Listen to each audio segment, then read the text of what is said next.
ये ड्रग आपकी बॉडी में भी है। जब आपको ये लगता है कि आपने दरअसल जब लोगों के लिए कुछ किया तभी कुछ पाया है। लेकिन अगर आप निस्वार्थ भाव से भी करते हैं, आपकी नीयत पे हमेशा सवाल उठते होंगे सोनू कि पैसा कहाँ से आ रहा है, कैसे करोड़ों खर्च हो रहे हैं, कौन फंड कर रहा है, कोई पॉलिटिकल इंटेंशन तो नहीं है। इन सबसे बुरा तो लगता होगा, कई बार रातों की नींद भी जाती है। आप निस्वार्थ भाव से किए जा रहे हैं, लगे हुए हैं रात के 2 बजे 3 बजे, इसके बाद भी लोग आपकी इंटेंशंस पर सवाल उठाते हैं। मेरे डायरेक्टर हैं डॉक्टर चंद्र प्रकाश द्विवेदी, उन्होंने एक बड़ी बात कही थी जो मैं छोटे में बताना चाहता हूँ। उन्होंने जब बोला कि जब तू काम कर रहा है ना तो तेरे ऊपर बहुत सारी उंगलियाँ उठने वाली, तो बोले थे कि पाप के 4 हथियार होते हैं। पहला हथियार होता है निंदा, कि जब आप काम करना शुरू करते हैं तो लोग आपकी निंदा करना शुरू करते हैं कि भैया ये क्यों काम कर रहा है, इससे क्या होएगा, एक्टर है, कुछ नहीं होगा, तो आप अपना काम करना बंद कर देते हैं। तो पाप अपने पहले हथियार से जीत जाता है। कुछ लोग उसको पार कर देते हैं तो फिर अपना दूसरा हथियार फेंकता है, जो अपेक्षा। किसकी अपेक्षा क्या है, क्यों काम कर रहा है, क्या इसको पॉलिटिशियन बनना है, क्या इसका कुछ पीछे इसका है, कोई इसको बाहर से कुछ आ रहा है। तो लोग बोलते हैं यार मैं तो अच्छा काम कर रहा था, मुझे क्या ज़रूरत है काम करने की, तो वो अपना काम छोड़ देता है बीच में और पाप अपने दूसरे हथियार से जीत जाता है। और कई बार कुछ लोग उसको भी पार कर देते हैं और पाप अपना तीसरा हथियार फेंकता है, जिसको बोलते हैं हत्या।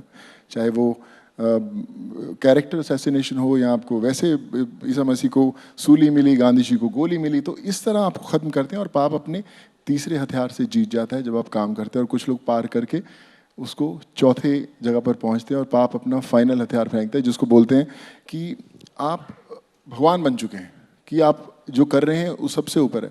सो मुझे लगता है कि ये पाप के जो हथियार हैं, मैं उनसे रोज़ मिलता हूँ। बड़े लोग बोलते हैं कि ये पॉलिटिक्स में आ जाएगा, ये कुछ इसके पता नहीं कहाँ से सब कुछ आ रहा है। तो अभी तो आईटी वाले भी घर पे आ चुके, तो उनको पता ही है कि कहाँ से आ चुका है सब कुछ।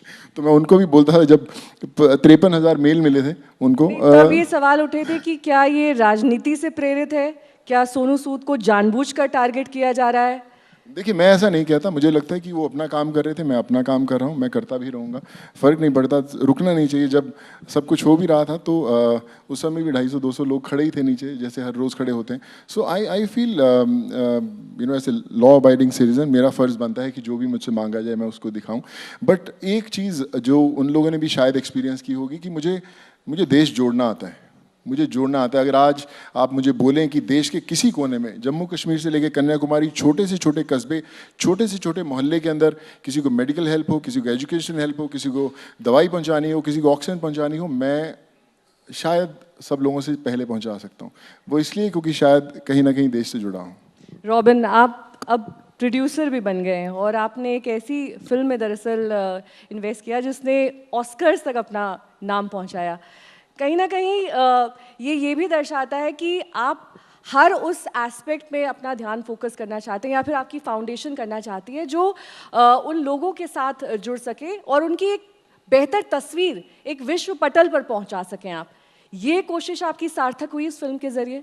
जी हाँ, ये फिल्म थी दिल्ली के नाम से, हमने एक फिल्म प्रोड्यूस करी, एक डॉक्यूमेंट्री थी। और वो फिल्म एक दिल्ली के जो हमारे गरीब हैं उनकी लड़ाई के बारे में फिल्म थी।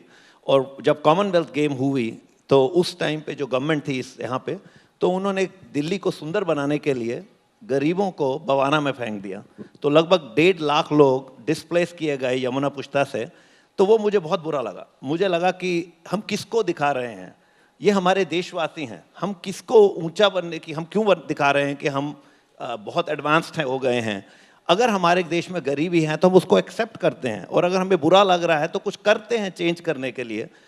तो उस समय पे मैंने एक फिल्म की स्क्रिप्ट लिखी थी और हमारे जो डायरेक्टर्स थे उन्होंने काफ़ी अच्छा काम किया उसके बाद। और फिल्म ने अभी हमने उसको इंटरनेशनल सर्किट पे डाला, 25 इंटरनेशनल अवार्ड दिए और काफ़ी बड़े बड़े अवार्ड मिले। ऑस्कर की लिस्ट के टॉप 10 में पहुंच गई, फिर हार गई उसके बाद। मगर जो फिल्म का मोटिव था, आज वो यूएस के स्कूल्स में चल रही है।